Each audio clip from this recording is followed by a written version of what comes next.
Did William Wallace, the legendary Scottish warrior, shape Scotland's destiny? A question that echoes through the corridors of history, challenging us to delve deep into the annals of the Scottish past. We're about to embark on a journey that spans from the misty highlands of Wallace's youth to the bloody fields of his greatest victories, and to the solemn whispers of his enduring legacy. So ready your minds, history enthusiasts, for a tale of courage, betrayal, and resilience. Join us as we unravel the life and legacy of this Scottish icon. Born around 1270, William Wallace was a man of obscure beginnings. Embodying the essence of a humble start, Wallace was born into a minor noble family in a Scotland riddled with political turmoil and unrest. His father, Sir Malcolm Wallace, instilled in him the values of courage and resilience, while his mother's nurturing fostered his sense of justice and compassion. His childhood was marked by the backdrop of the Scottish Wars of Independence, a time when Scotland was locked in a bitter struggle against English rule. Living in the shadow of these conflicts, young Wallace was exposed to the harsh realities of war and the fierce desire for freedom among his fellow Scots. This period of his life was instrumental in shaping his indomitable spirit and determination. These early experiences would pave the way for Wallace's later role in Scottish history. From the humble beginnings of a minor noble, Wallace would rise to become a pivotal figure in the fight for Scottish independence. The late 13th century marked the beginning of a tumultuous era in Scottish history. It was a time of upheaval, struggle, and resistance. At the heart of these events was a figure who would come to symbolize Scottish defiance against English domination: William Wallace. Wallace's involvement in the Scottish Wars of Independence was not just incidental. It was a deliberate act of rebellion, a stand against the forces of a foreign rule that sought to suppress the Scottish people. As a young man, Wallace witnessed the English King Edward I's attempts to subjugate Scotland, attempts that were met with fierce opposition from the Scottish nobility and common folk alike. The spark that ignited Wallace's personal war against English rule came in 1296. Following the English occupation of Berwick, Wallace orchestrated an attack on the English garrison in Lanark, a daring act of defiance that marked the early stages of his military campaigns. Wallace was not just a warrior, he was a leader. His charisma and tactical acumen quickly attracted a following.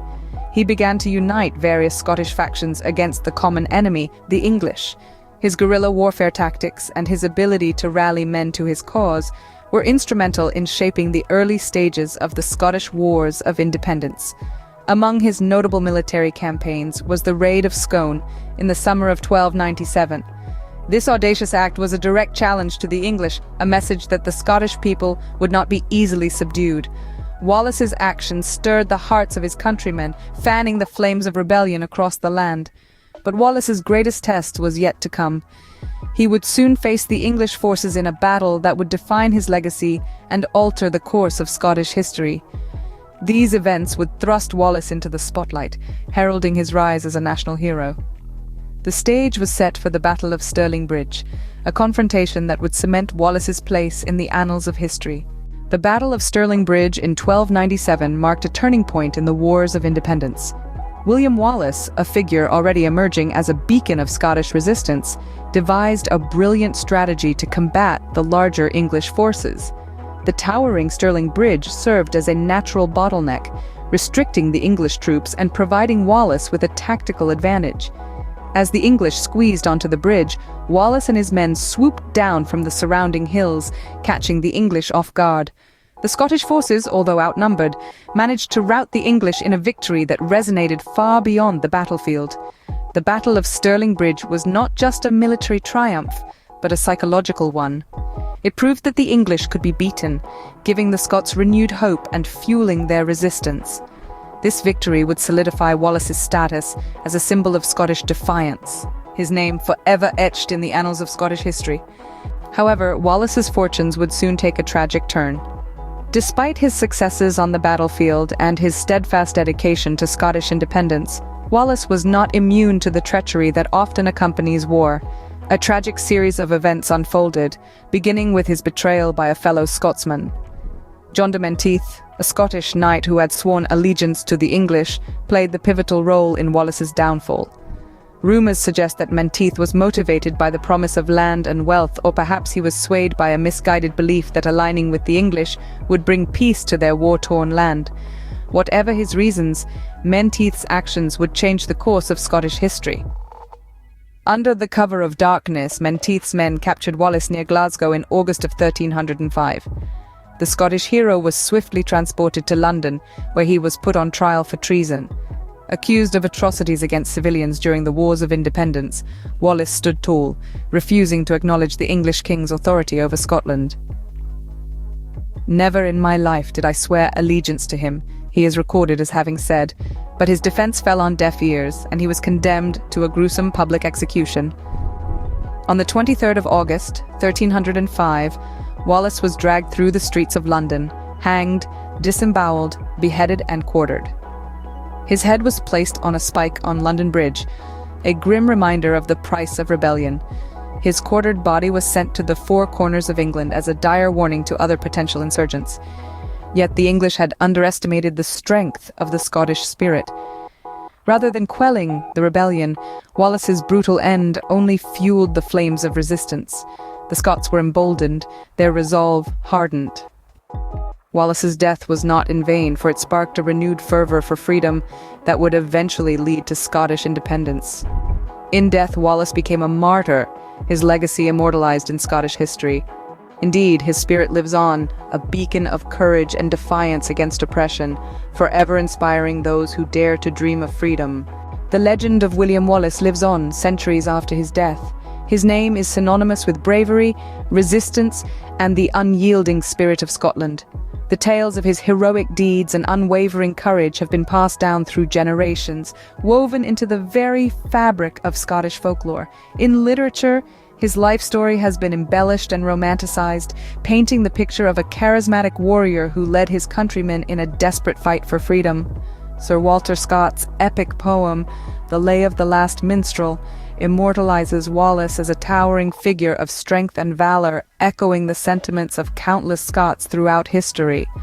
But perhaps the most well-known depiction of Wallace is in popular culture, specifically in the film Braveheart. This blockbuster movie, while not entirely historically accurate, has undeniably contributed to the modern perception of Wallace as a heroic underdog. His character, portrayed by Mel Gibson, is seen standing defiantly against the English, shouting the iconic line, "They may take our lives, but they'll never take our freedom."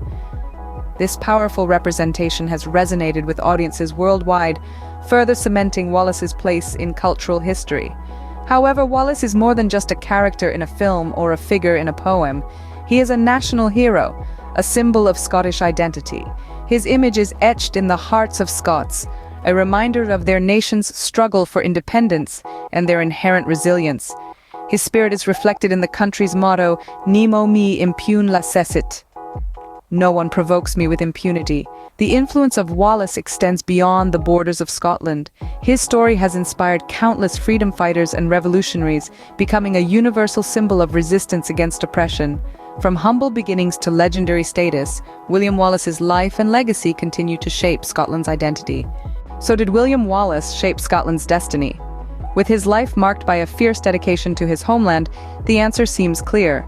Born in the late 13th century, Wallace grew into a man of conviction, propelled by a deep-seated resistance against English rule.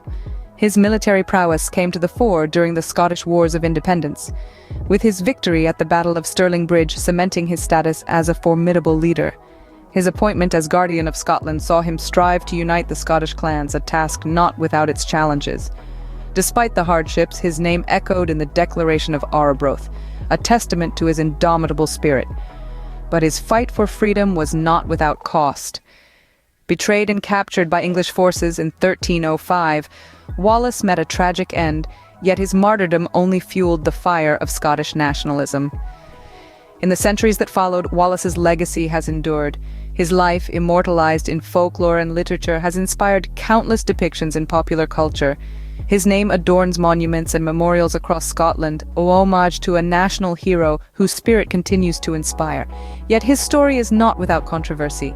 Debates over the accuracy of historical accounts and his motivations continue to this day, adding another layer to the complex tapestry of his life and legacy. The story of William Wallace is a testament to the enduring spirit of Scotland, a story of resistance, resilience, and national pride.